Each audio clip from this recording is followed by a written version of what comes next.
என்ன செய்வது என்று தெரியாமல் திக்கற்றவளாய் அங்கு நின்று கொண்டிருந்த கோமதி தான் ஏமாற்றப்பட்டு விட்டதை நினைத்து வருந்திக் கொண்டிருந்தாள். வழிநெடுக கண்களில் கண்ணீர் சிந்தியபடி அங்கு நின்று கொண்டிருந்த பேருந்தில் அவள் ஏறினாள். அழுது கொண்டே வந்தவளுக்கு தன் வீட்டிற்கு சென்று தன் பெற்றோரின் முகத்தை எதிர்நோக்க அவளுக்கு மனம் வரவில்லை.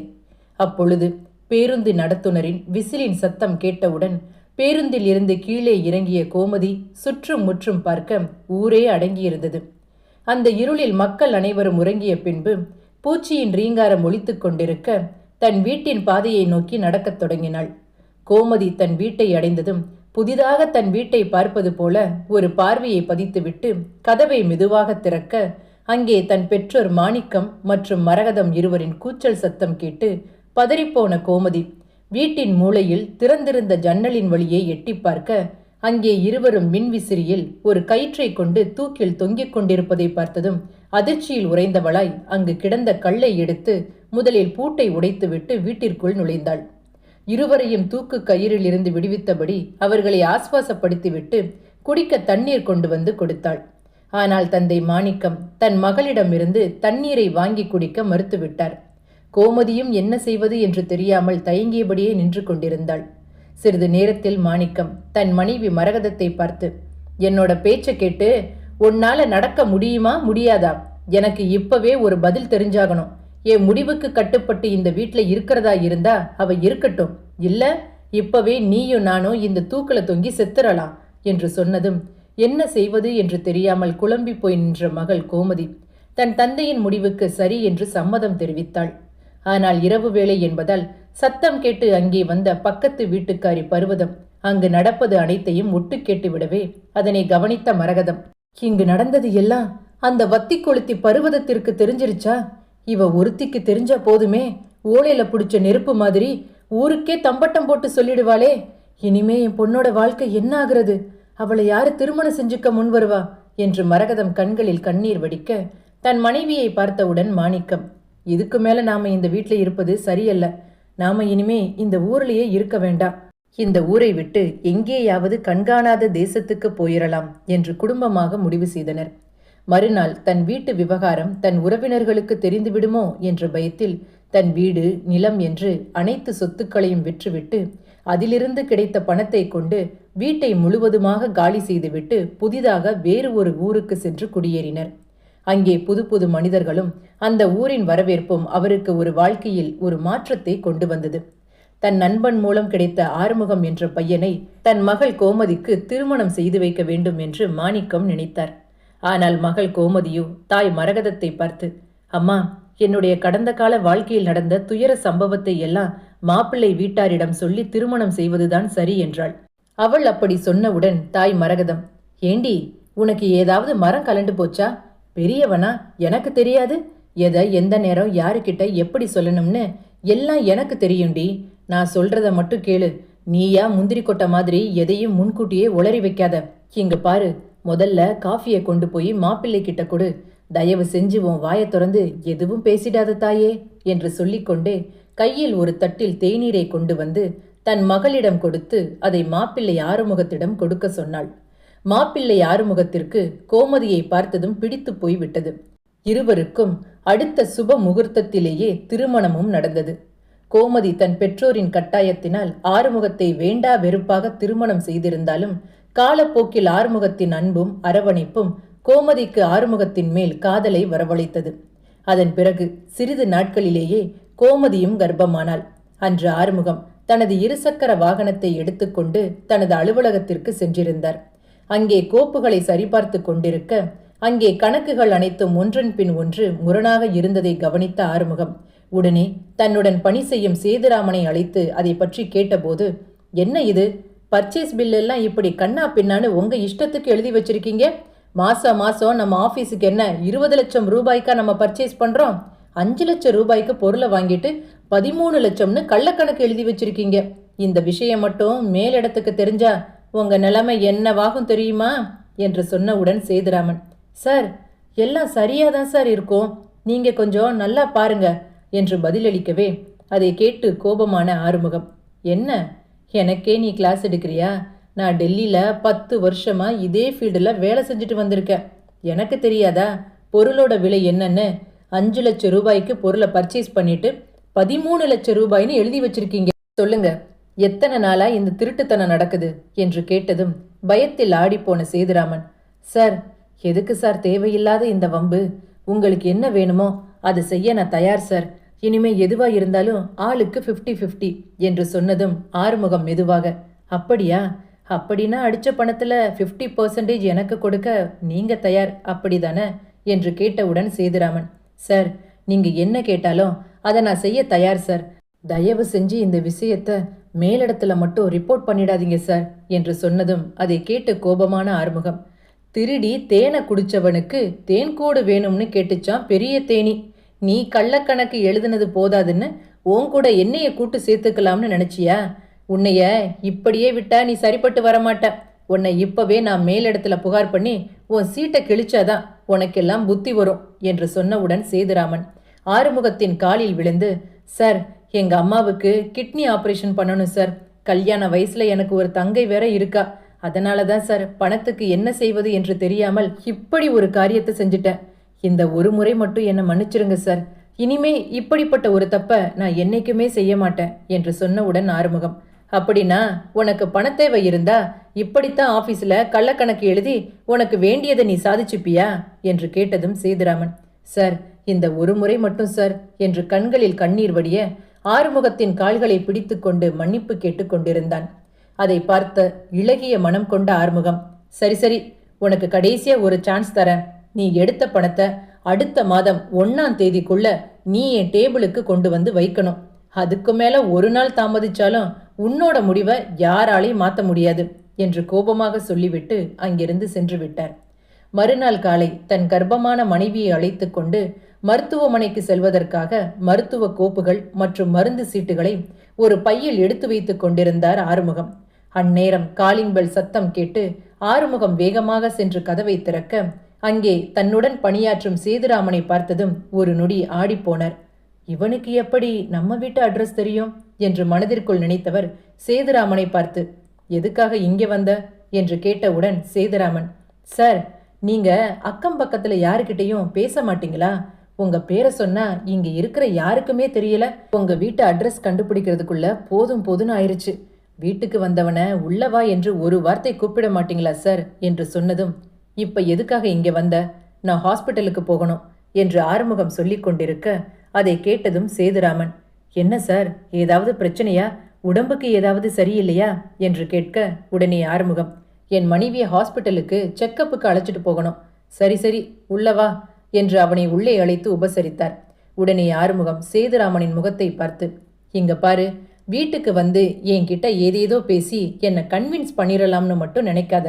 அடுத்த மாதம் 1ஆம் தேதிக்குள்ள நீ எடுத்த பணத்தை என்கிட்ட கொண்டு வந்து ஒப்படைக்கலைனா நான் சொன்னதை செஞ்சிருவேன். கண்டிப்பா உன் மேல மேலிடத்துல புகார் கொடுத்துருவேன் என்று சொல்லி கொண்டிருக்க அங்கே, என்னங்க, நான் ரெடி ஆயிட்டேன், நாம போகலாமா என்ற ஒரு பெண்ணின் குரலை கேட்டதும், இந்த குரலை எங்கோ கேட்டது போல இருக்கிறதே என்று தன் முகத்தை திருப்பி பார்க்க அங்கே கோமதியை பார்த்ததும் சேதுராமன் ஒரு நொடி ஆடிப்போனான். இருவரும் ஒருவருக்கொருவர் ஆச்சரியத்தில் உறைந்து பார்த்து கொண்டிருந்தனர். அதனை கவனித்த கணவன் ஆறுமுகம், 2 பேரும் இதற்கு முன்பு ஒருத்தருக்கொருத்தர் பார்த்திருப்பீங்க போல என்று சொன்னதை கேட்டவுடன் சேதுராமன், ஆமா சார், எனக்கு கோமதிய ரொம்ப நல்லா தெரியும். அப்படியா? ஆனா அவளோட ஃப்ரெண்ட்ஸ் எல்லாரையும் எனக்கு ரொம்ப நல்லாவே தெரியுமே. உன்னை நான் என் கல்யாணத்துல கூட பார்த்ததில்லையே என்று தன் மனைவி கோமதியை பார்த்து கேட்டதும் உடனே சேதுராமன், இல்ல சார், என்னால படிப்பு அதே காலேஜிலேயே கண்டினியூ பண்ண முடியல. நான் காலேஜ் டிராப் அவுட்.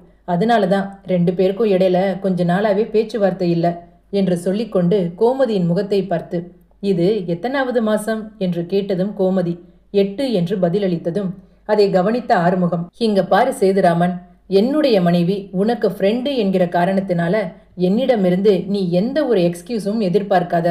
ஆபீஸ் வேற, ஃப்ரெண்ட்ஷிப் வேற என்று சொன்னதும் சேதுராமன் கோமதி முகத்தை பார்த்து சிரித்தபடியே, நான் உங்களுக்கு தரதா சொன்ன பணத்தை நீங்க சொன்ன அதே 1ஆம் தேதிக்குள்ள தரதா சொல்லிட்டு போகதான் சார் நான் உங்க வீடு தேடி வந்தேன். அதான் கடவுளே எனக்கு ஒரு நல்ல வழியை கண் முன்னாடி காட்டிட்டாரே. இனி எதற்கு எனக்கு கவலை?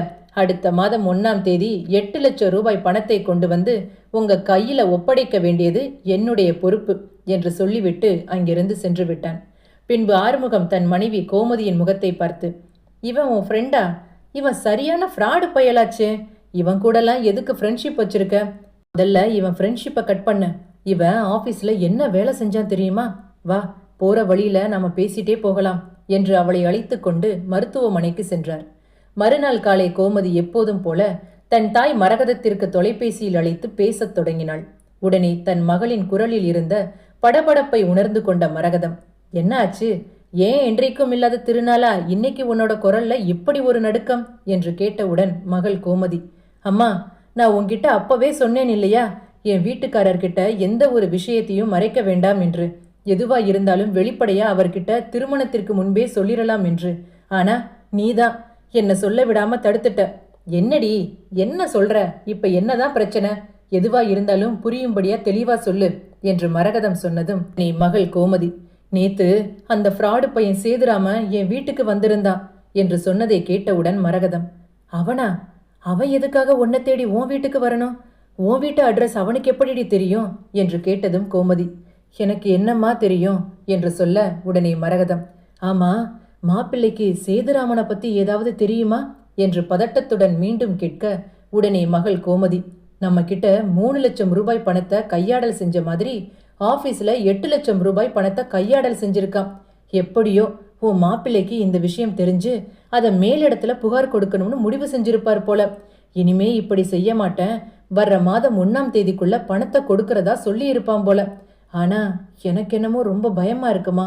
அவ ஏதோ என் வீட்டுக்காரரை பார்த்து பழசை எல்லாம் சொல்லிடுவானோன்னு என் மனசெல்லாம் அப்பப்போ படபடான்னு அடிச்சுக்குது. அவன் நேத்து என்னை பார்த்து பேசின பேச்சு எல்லாம் எனக்கு ஏதோ நெருடலா இருக்கு. போகும்போது கூட ரொம்ப கவனமாயிரு, குழந்தைய ரொம்ப கவனமா பார்த்துக்கோ என்று 2 முறை என்னை பார்த்து சொல்லிட்டு போனா. என்னால இதுக்கு மேல அவர்கிட்ட எதையும் மறைக்க முடியாது. நான் இப்பவே எல்லா விஷயத்தையும் என் புருஷன்கிட்ட சொல்லிடலாம்னு முடிவு செஞ்சிருக்கேன் என்று சொன்னதும் கோபமான மரகதம், இங்க பாருடி, இப்படி முட்டாள்தனமா ஏதாவது ஏடாகூடமா செய்யறேன்னு செஞ்சுட்டு பொட்டியை தூக்கிட்டு அம்மா வீட்டுக்கு வந்துடாத. அடிச்சாலும் புடிச்சாலும் இனிமே உனக்கு எல்லாம் உன் புருஷன் வீடு மட்டும்தான். என்ன நடந்தாலும் இனிமே நீ அந்த வீட்டில் தான் இருக்கணும் என்று கோபமாக சொல்லிவிட்டு அங்கிருந்து சென்று விட்டாள். சிறிது நேரத்திற்கு பிறகு அவளது வீட்டிற்கு வந்து சேதுராமன் கோமதியை பார்த்து, பரவாயில்லையே, இவ்வளவு பெரிய வீட்டுல ரொம்ப வசதியான வாழ்க்கை வாழற போல. என்னடா, உன் புருஷனுக்கு நான் பண்ண தப்பெல்லாம் தெரிஞ்சு போச்சே, எப்படி உன் புருஷன்கிட்ட இருந்து நான் தப்பிக்கிறதுன்னு ரொம்ப குழம்பி போயிருந்த. ஆனா கடவுளே என் கண் முன்னாடி ஒரு துருப்புச்சீட்டை கொண்டு வந்து என் கையில கொடுத்திருக்காரு போல. இங்க பாரு, நீ என்ன செய்வியோ ஏது செய்வியோ எனக்கு தெரியாது. எனக்கு இந்த மாதம் 30ஆம் தேதிக்குள்ள 8 லட்சம் ரூபாய் பணத்தை தயார் செய்து கொடுக்க வேண்டியது உன்னுடைய பொறுப்பு என்று சொன்னதும் கோமதி, என்னால எப்படி 8 லட்சம் ரூபாய் பணத்தை புரட்டி தர முடியும்? அதுவும் இவ்வளவு குறுகிய காலகட்டத்துல? இங்க பாரு, தயவு செஞ்சு என்னை வாழ விடு என்று இருக்கரம் கூப்பி கண்களில் கண்ணீர் மல்க அவனிடம் மன்னிப்பு கேட்டதும் சற்றும் மனம் தளராத கல் நெஞ்சக்காரனான சேதுராமன், இது எல்லாம் என்ன தெரியுமா? இது நீ எனக்கு எழுதின லெட்டர்ஸ். அது மட்டும் இல்ல, உங்க அப்பா என் பேர்ல கொடுத்த FIR காப்பி எல்லாம் இதுல பத்திரமா இருக்கு. இதை மட்டும் நான் உன்னோட புருஷன்கிட்ட கொண்டு போய் காட்டினேன்னா உன்னோட வாழ்க்கை என்னவாகும் என்று கொஞ்சம் யோசிச்சு பாரு.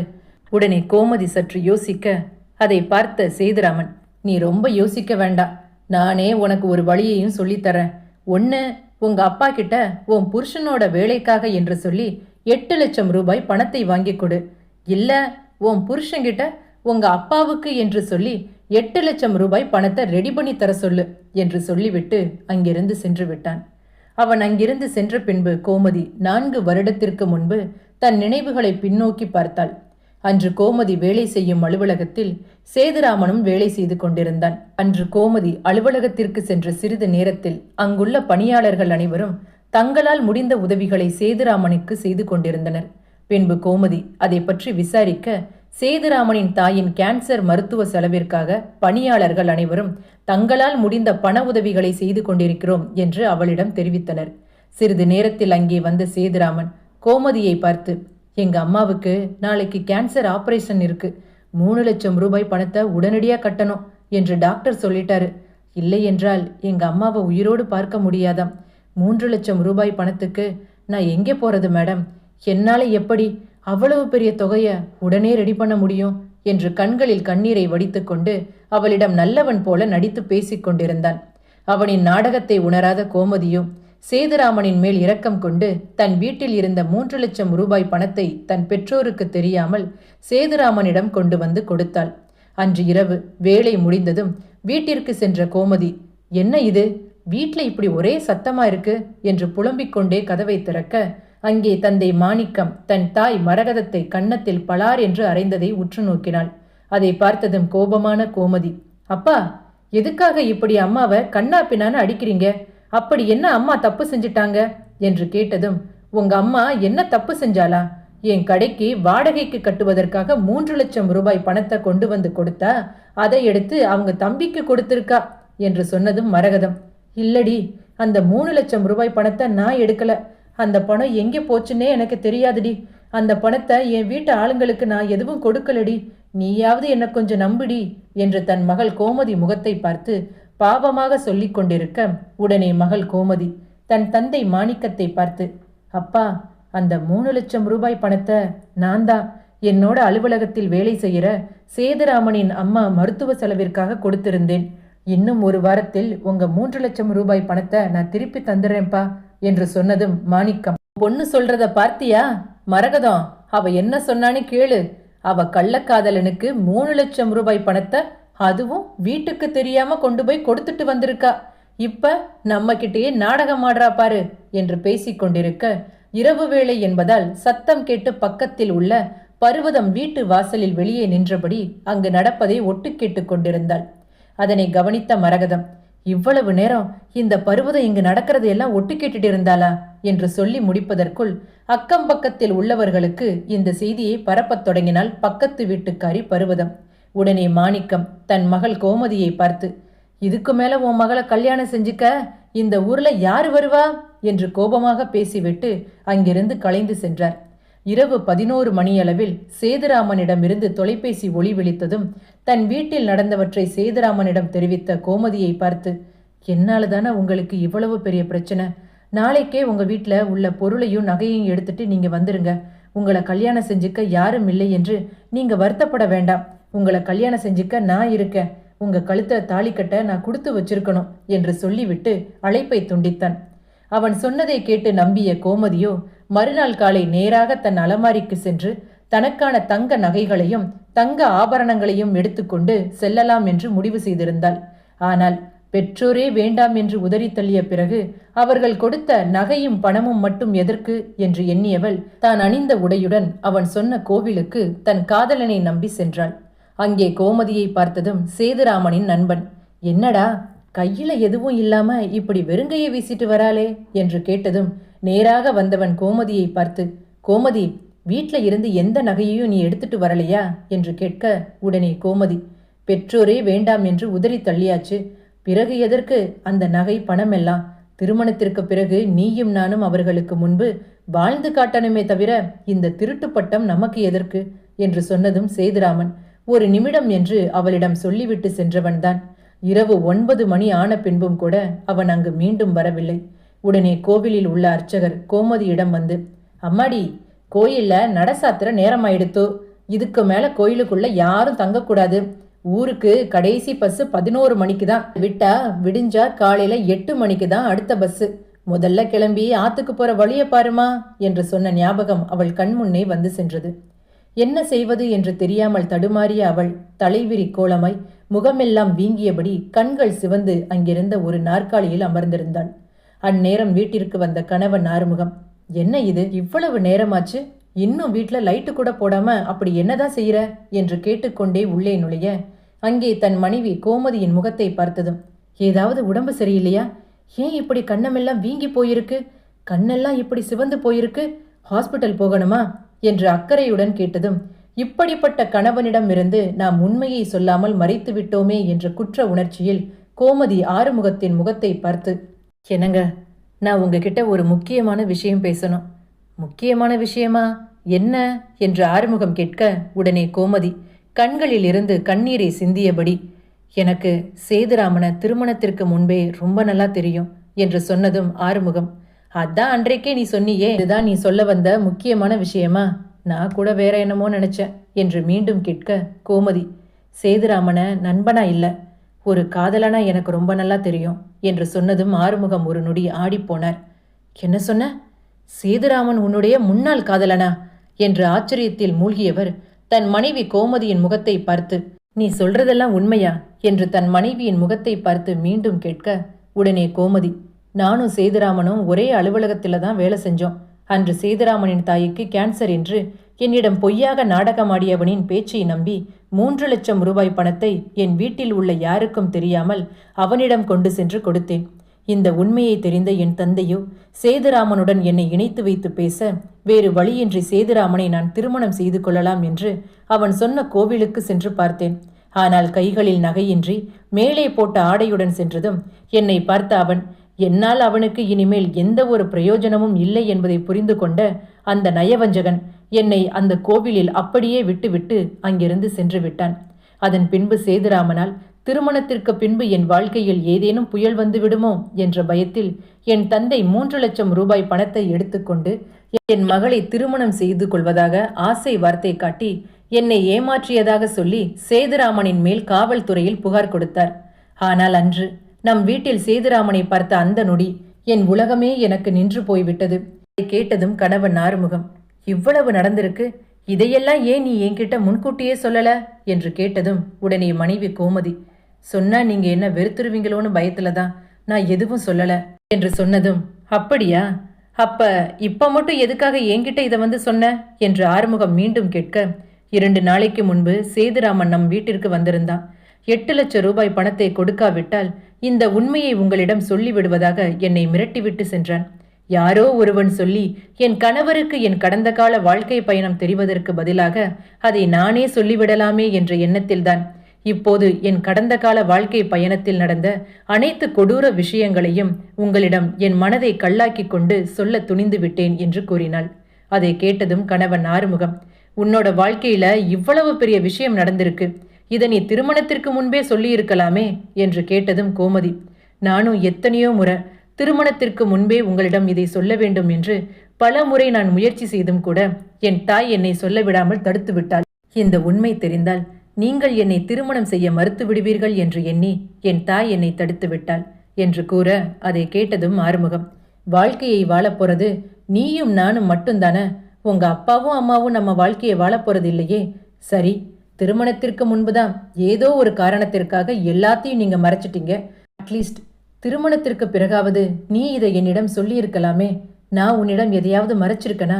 எப்போதுமே உன்கிட்ட வெளிப்படையாதானே இருக்க என்று ஆறுமுகம் கேட்க, உடனே மனைவி கோமதி, வேண்டா வெறுப்பாக நான் உங்களை கல்யாணம் செய்திருந்தாலும் சிறிது நாட்களிலேயே நீங்கள் என் மீது கொண்ட அன்பை புரிந்து கொண்ட நான் என்னை அறியாமலேயே உங்களை நான் காதல் செய்ய தொடங்கிட்டேன்.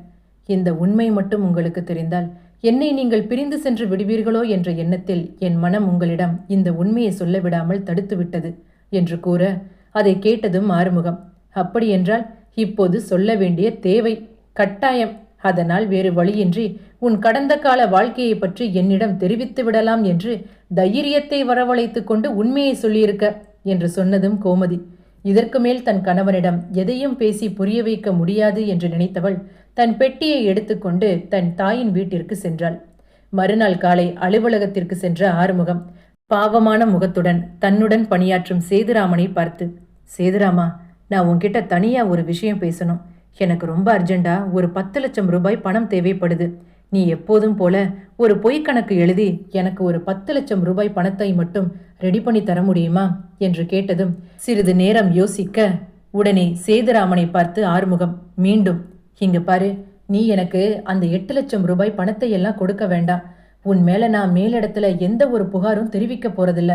எனக்கு ஒரு 10,00,000 ரூபாய் பணம் மட்டும் ரொம்ப அர்ஜெண்டா தேவைப்படுது. வேண்டுமென்றால் நீயும் நானும் 50-50 என்று சொன்னவுடன் சேதுராமன், சார், எனக்காக நீங்க எவ்வளவோ ஹெல்ப் பண்ணியிருக்கீங்க. அட்லீஸ்ட் உங்களுக்காக நான் இதை கூட செய்ய மாட்டேனா? ஆனா அதுக்கு கொஞ்சம் டைம் எடுக்குமே. எப்படியும் குறைஞ்சது ஒரு 10 நாளாவது பிடிக்கும். உங்களுக்கு அது ஓகேவா என்று கேட்டதும் ஆறுமுகம் சரி சரி என்று தலையசைத்து விட்டு அங்கிருந்து சென்று விட்டான். 10 நாட்களுக்கு பிறகு சேதுராமன் 20,00,000 ரூபாய் பணத்தை கொண்டு வந்து ஆறுமுகத்தின் டேபிளில் வைக்க, உடனே ஆறுமுகம், என்ன இது, 20,00,000 ரூபாய் பணம் சார், இன்னும் நான் அதை பிரிச்சு கூட பார்க்கல. இந்தாங்க, இதுல எல்லாத்துக்கான பில் இருக்கு. உங்களுக்கு 50, எனக்கு 50 என்று சொன்னதும் சேதுராமனின் பின்புறம் நின்று கைத்தட்டும் சத்தம் கேட்டு முகத்தை திருப்பி பார்க்கவே அங்கே தனது முதலாளியை பார்த்ததும் ஒரு நொடி ஆடிப்போன சேதுராமன், சார், எனக்கு எதுவும் தெரியாது சார் என்று சொன்னதும் முதலாளி ஆறுமுகத்தை பார்த்து, நீ சொன்னது சரிதான் ஆறுமுகம். இத்தனை நாளா கள்ளக்கணக்கு காட்டி பணத்தை கையாடல் பண்ணது இவன் தானா? அவனை இன்னைக்கே வேலையிலிருந்து டெர்மினேட் பண்ணணும். இவன் எங்கெங்கெல்லாம் பர்ச்சேஸ் பண்ணியிருக்காங்கிற டீட்டெயில்ஸை முதல்ல தேடி எடு. இவன் இன்னும் இது மாதிரி என்னென்ன வேலை பார்த்துருக்கான்னு எல்லா விவரமும் இன்னும் 1 மணி நேரத்துக்குள்ள என்னோட டேபிளுக்கு வரணும். அது மட்டும் இல்ல, இவனோட பேர்ல முதல்ல ஹெட் ஆபீஸ்ல எல்லாத்தையும் ரிப்போர்ட் பண்ணு என்று கோபமாக சொல்லிவிட்டு அங்கிருந்து சென்று விட்டார். பின்பு சேதுராமன் ஆறுமுகத்தை முறைத்து பார்க்க, ஆறுமுகம், 3 லட்சம் ரூபாய் பணத்தை உங்க அம்மா கேன்சர் என்று சொல்லி மற்றவங்களை ஏமாத்தி நாடகமாடி வாங்கினியே, அப்படிதான் இதுவும் என்று சொல்லிக் கொண்டிருக்க உடனே சேதுராமன், இவ்வளவு கண்டுபிடிக்க தெரிந்த உனக்கு உன்னுடைய மனைவியின் கடந்த கால வாழ்க்கையை கண்டுபிடிக்க தெரியலையே, என்ன இருந்தாலும் நீங்க ஒரு லூசர் தான் என்று சொன்னதும் கோபமான ஆறுமுகம், எனக்கு எல்லாம் தெரியும்டா. நீ வீட்டுக்கு வந்துட்டு போன அடுத்த நொடியே என்னோட மனைவி உன்னை பத்தி ஒண்ணு விடாம எல்லாம் என்கிட்ட சொல்லிட்டா. இப்படிப்பட்ட ஒருத்தியை இழந்ததற்காக நீதாண்டா வருத்தப்படணும். அவ உன்னை தேடி உன் பின்னாடி வந்ததுக்கு காரணம் உன்மேல இருக்கிற ஆசையில் இல்ல, உன் மேல இருக்கிற நம்பிக்கையில்தான் என்று கூறியவுடன் சேதுராமன், ஓஹோ, உங்களுக்கு எல்லா விவரமும் தெரிஞ்சிருச்சா என்று மீண்டும் சொல்ல உடனே ஆறுமுகம், உன்னை இந்த வேலையிலிருந்து அனுப்பினா மட்டும் போதாது, கண்டிப்பா திரும்பவும் என்றைக்காவது ஒரு நாள் மீண்டும் என் மனைவி கிட்ட ஏதாவது பிரச்சனை செய்ய கண்டிப்பா நீ அவளை தேடி வருவ. அந்த 3 லட்சம் ரூபாய் கணக்கு ஒன்று பாக்கி இருக்கு. இன்னும் அந்த கேஸு அப்படியே தானே இருக்கு. அந்த கேஸை தூசி தட்டி வெளியே எடுக்க போறேன். இனிமே ஜென்மத்துக்கோ நீ வெளியே வர முடியாது என்று கோபமாக பேசிவிட்டு அங்கிருந்து அவனை கடந்து சென்றான். குற்ற உணர்ச்சியில் மூழ்கி இருந்த தன் தவறை உணர்ந்த தன் மனைவி கோமதியை முழு மனதுடன் ஏற்றுக்கொண்ட அவர் அவளை தேடி அவளது வீட்டிற்கு சென்றிருந்தான். அங்கே மாப்பிள்ளை ஆறுமுகத்தை பார்த்ததும் மரகதம் மற்றும் மாணிக்கம் இருவரும் என்ன பேசுவது என்று தெரியாமல் தலை குனிந்து நின்றனர். உடனே ஆறுமுகம் நேராக தன் மனைவியின் அறைக்கு சென்று தன் மனைவியின் கையை பிடித்து தன் வீட்டிற்கு மீண்டும் அவளை அழைத்து செல்வதாக சொல்லிவிட்டு அவளை அங்கிருந்து தனது இல்லத்திற்கு அழைத்துச் சென்றான். அதை பார்த்ததும் மரகதம் தன் கணவன் மாணிக்கத்தின் முகத்தை பார்த்து ஆனந்த கண்ணீர் வடித்தாள். பொதுவாக பெண்கள் தனது கடந்த கால வாழ்க்கையை வருங்கால கணவரிடம் தெரிவிக்க எப்போதும் ஒரு தயக்கம் காட்டுவது உண்டு. அதற்கு காரணம், தன் கடந்த கால வாழ்க்கை அனுபவம் அவருக்கு தெரிந்தால் ஒருவேளை திருமணத்திற்கு பிறகு தன்னை வெறுத்து விடுவாரோ என்ற பயமும், தன் கடந்த கால வாழ்க்கை அனுபவம் வருங்கால மாப்பிள்ளைக்கு தெரிந்தால் தன்னை திருமணம் செய்து கொள்ள யாரும் முன்வர மாட்டார்களோ என்ற எண்ணத்திலும் தான் பெண்கள் பொதுவாக தனது கடந்த கால வாழ்க்கையை தன் வருங்கால கணவரிடம் தெரிவிப்பது கிடையாது. அப்படி இருக்க பெண்கள் பொதுவாக தனது கடந்த கால வாழ்க்கையை தங்கள் கணவரிடம் தெரிவிக்காமல் வாழ்நாள் முழுக்க குற்ற உணர்ச்சியில் வாழ்கின்ற சிலரையும் நாம் பார்த்திருக்கக்கூடும். சிலருக்கு யாரோ ஒருவர் மூலம் தன் மனைவியின் கடந்த காலத்தை தெரிந்து கொண்டு ஒரு கணவன் மனைவியை விட்டு பிரிந்த கதையையும் நாம் படித்திருக்கக்கூடும். ஆனால் திருமணம் என்பது கணவனுக்கும் மனைவிக்கும் இடையில் திரை போட்டு மறைக்கும் ஒரு சடங்கு அல்ல, இருவருக்கும் இடையேயான பரஸ்பர ஒப்பந்தம் அது. அப்படி இருக்க இருவருக்கும் இடையில் வெளிப்படைத்தன்மையை அதிகரித்து தங்களின் விருப்பு வெறுப்புகளை ஒருவருக்கொருவர் வெளிப்படையாக பேசி தெரிந்து கொள்ளும் போதுதான் அங்கே உண்மையான தாம்பத்தியம் என்பது பலப்படும். திருமணத்திற்கு முன்பே தங்களின் கடந்த கால வாழ்க்கையை ஒரு ஆண்மகனிடம் தெரிவிக்கும் பொழுது ஒரு பெண்ணுக்கு தன் எதிர்கால வாழ்க்கை எப்படி இருக்கும் என்பது அந்த ஆண்மகனின் முகபாவங்களில் இருந்து அந்த நொடியே அவள் தெரிந்து கொள்ள முடியும். அப்படி இருக்க தன் மனைவியின் கடந்த கால வாழ்க்கையை தெரிந்து கொண்ட கணவன் ஆறுமுகம் தன் மனைவியின் குற்ற உணர்ச்சியை புரிந்து கொண்டு மீண்டும் அவளை முழு மனதுடன் ஏற்றுக்கொள்ள நினைத்த முடிவு சரியா தவறா? இன்றைய கால சூழலில் இப்படிப்பட்ட ஒரு சூழ்நிலை எல்லா கணவன் மனைவிக்கும் பொருந்துமா? உங்களின் பதில் என்ன? மறக்காமல் அதை கமெண்டில் தெரிவிக்கவும். நன்றி, வணக்கம்.